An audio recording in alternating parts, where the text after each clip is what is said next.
Assalamualaikum warahmatullahi wabarakatuh. Hai semuanya, di kesempatan kali ini saya Amelia Sesya Rahmayanti dengan NIM 458 dari kelas AB. Di sini saya akan mempresentasikan tentang materi kimia organik yaitu lipid. Lipida atau lemak merupakan salah satu senyawa organik yang banyak ditemukan di dalam sel jaringan dan biasanya lipid ini tidak larut dalam air tetapi larut dalam pelarut yang bersifat nonpolar seperti ether, kloroform, dan benzena karena lipid sendiri bersifat hidrofolik atau nonpolar. Adapun penyusun utama dari lipid yaitu berupa trigliserida, yaitu ester gliserol dengan 3 asam lemak yang bisa beragam jenisnya. Lipid merupakan komponen membran plasma, hormon, dan vitamin. Nah, asam lemak penyusun lipida ada 2 macam.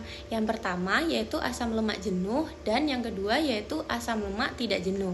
Nah, asam lemak tidak jenuh molekulnya memiliki ikatan rangkap pada rantai karbonnya. Nah, adapun klasifikasi dari lipid didasarkan atas kerangka dasarnya menjadi lipida kompleks dan lipida sederhana. Lipid sederhana meliputi ester, asam lemak dengan berbagai alkohol. Nah, adapun contoh lipid sederhana antara lain lemak, minyak, dan waks. Nah, lemak merupakan ester asam lemak dengan gliserol, sedangkan minyak atau oil adalah lemak dalam keadaan cair. Dan yang terakhir yaitu waks atau malam, merupakan ester asam lemak dengan alkohol monohidrat yang berat molekulnya relatif tinggi. Klasifikasi lipid yang kedua yaitu lipid kompleks, merupakan ester asam lemak yang mengandung gugus-gugus selain alkohol dan asam lemak, seperti fosfolipid dan glikolipid. Fosfolipid adalah lipid yang mengandung suatu residu asam fosfor selain asam lemak dan alkohol, sedangkan glikolipid adalah lipid yang mengandung asam lemak, sfingosin, dan karbohidrat. Nah, berikut merupakan tabel dari komposisi lipid.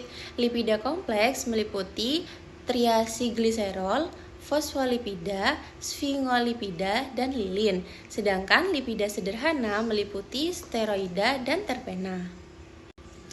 Nah, sedangkan berdasarkan polaritasnya, lipid dibagi menjadi 2, yaitu lipid nonpolar dan polar. Nah, contoh lipid yang bersifat nonpolar yang pertama yaitu alkana dan alkuna. Nah, mereka merupakan hidrokarbon yang tersusun atas lebih dari 36 atom karbon yang berbentuk jenuh maupun tidak jenuh. Yang kedua yaitu lemak alkohol, merupakan alkohol alipatik dengan hidrokarbon jenuh atau tak jenuh dengan panjang 6 sampai 26 atom karbon.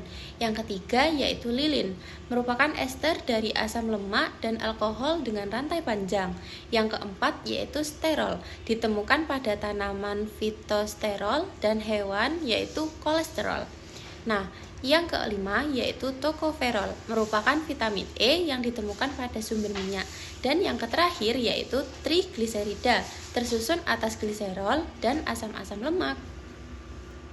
Sedangkan kelompok lipid yang bersifat polar umumnya merupakan penyusun membran sel yang bersifat larut air.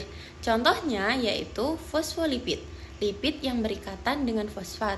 Yang kedua yaitu glikolipid, yaitu lipid yang berikatan dengan komponen karbohidrat.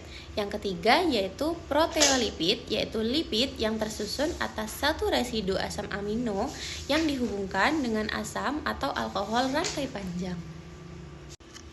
Nah, berikut saya tampilkan di PPT merupakan struktur asam lemak dan gliserolipid pada membran sel tanaman.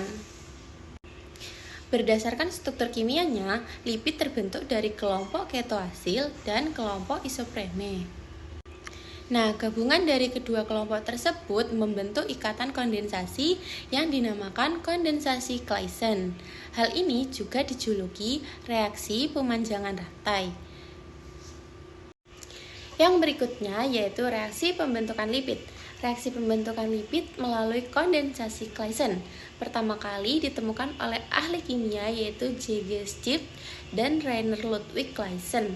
Reaksi kondensasi ini terfokus pada reaksi keton atau aldehid yang mengandung alfa hidrogen yang bereaksi dengan senyawa karbonil aromatik yang tidak memiliki alfa hidrogen.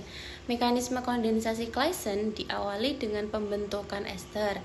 Ester terbentuk dan dari hasil reaksi alkohol dengan tioester. Nah, berikut merupakan mekanisme pembentukan ester, di mana terdapat alkohol dan trioester. Nah, alkohol memiliki gugus OH yang bersifat mudah menyerang, sedangkan trioester memiliki gugus karbonil yaitu C rangkap O yang mudah diserang, sehingga gugus OH dari alkohol akan menyerang atom karbon pada karbonil tioester, sehingga ikatan rangkap pada tioester sementara terbuka dan terbentuk intermedian tetrahedral. Nah, struktur ini memiliki 4 substituen, yaitu OR yang berasal dari alkohol dan SR yang berasal dari tioesternya dan ikatan O yang berasal dari hasil pembukaan ikatan rangkap antara karbon C dengan O. Nah, pada tahap ini, inti dari reaksi yaitu terbentuk struktur sementara yang tidak stabil. Nah, intermediat tetrahedral kemudian mengalami rearrangement, yaitu di mana ikatan rangkap antara C dengan O akhirnya terbentuk kembali, sehingga gugus SR atau tiol dilepaskan sebagai leaving group. Hasilnya terbentuk produk ester, yaitu R C rangkap O dan OR plus RSH yaitu tiol. Jadi kesimpulannya, tioester berubah menjadi ester dengan bantuan alkohol dan menghasilkan produk samping yaitu tiol atau RSH. Pada proses deprotonasi dan membentuk enolat pada step 1 yang kemudian akan menyerang kembali tioester kedua dan menghasilkan intermediate tetrahedral. Alfa hidrogen atau proton alfa dapat membentuk anion enolat. Dalam aplikasinya, kondensasi Claisen berperan dalam biosintesis kolesterol yang merupakan lipid. Nah, bisa kita lihat pada gambar pada step pertama yaitu pembentukan enolat. Reaksi dimulai dengan adanya penambahan basa kuat. Basa ini menarik proton atau H+ dari gugus hidrogen yang menempel pada karbon di sebelah karbonil. Akibatnya terbentuk enolat ion, sebuah struktur dengan muatan negatif pada oksigen atau karbon yang sangat reaktif sebagai nukleofil. Kemudian pada step 2, enolat yang terbentuk kemudian menyerang karbon-karbonil dari molekul ester lainnya. Serangan ini menghasilkan ikatan C baru sehingga terbentuk struktur intermediat. Nah, pada tahap ini molekul menjadi lebih kompleks karena ada tambahan ikatan antar karbon. Nah, pada tahap ketiga, intermediat yang terbentuk mengalami rearrangement, yaitu ikatan C rangkap O kembali terbentuk. Salah satu gugus alkoksi OR dilepaskan sebagai leaving group. Hasil akhirnya adalah beta ketoester, yaitu ester dengan gugus karbonil tambahan di posisi beta. Dalam beberapa variasi bisa juga terbentuk produk samping seperti RSH atau tiol, tergantung substrat yang digunakan.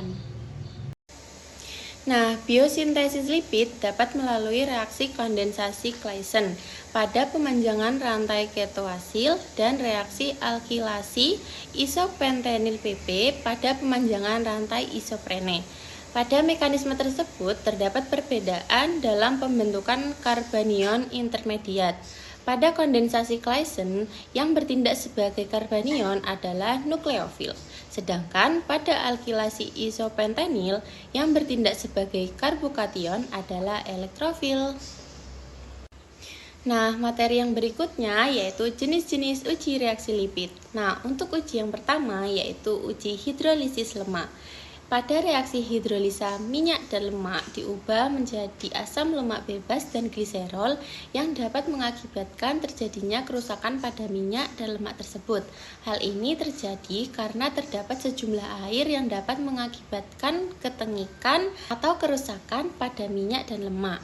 Reaksi hidrolisis dapat dipicu oleh adanya aktivitas enzim lipase atau pemanasan yang menyebabkan pemutusan ikatan ester dan pelepasan asam lemak bebas. Setiap pelepasan satu molekul asam lemak memerlukan satu molekul air. Nah, dapat kita lihat pada struktur gambar di atas merupakan reaksi hidrolisis lemak membentuk asam lemak bebas dan gliserin yang dipicu oleh adanya enzim lipase atau pemanasan.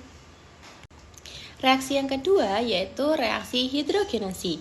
Reaksi hidrogenasi adalah reaksi adisi hidrogen ke dalam rantai asam lemak tidak jenuh pada sisi karbon yang mengandung ikatan rangkap. Reaksi hidrogenasi mengubah lemak tidak jenuh menjadi lemak jenuh. Reaksi hidrogenasi akan dipercepat dengan proses pemanasan dan adanya katalisator, contohnya nikel. Reaksi hidrogenasi meningkatkan titik leleh trigliserida dari 17 derajat Celcius menjadi 55 derajat Celcius, sehingga triolein yang terbentuk cair pada suhu ruang berubah menjadi tristearin yang berbentuk padat. Nah, dapat kita lihat pada gambar di PPT berikut merupakan reaksi hidrogenasi lemak tidak jenuh menjadi lemak jenuh.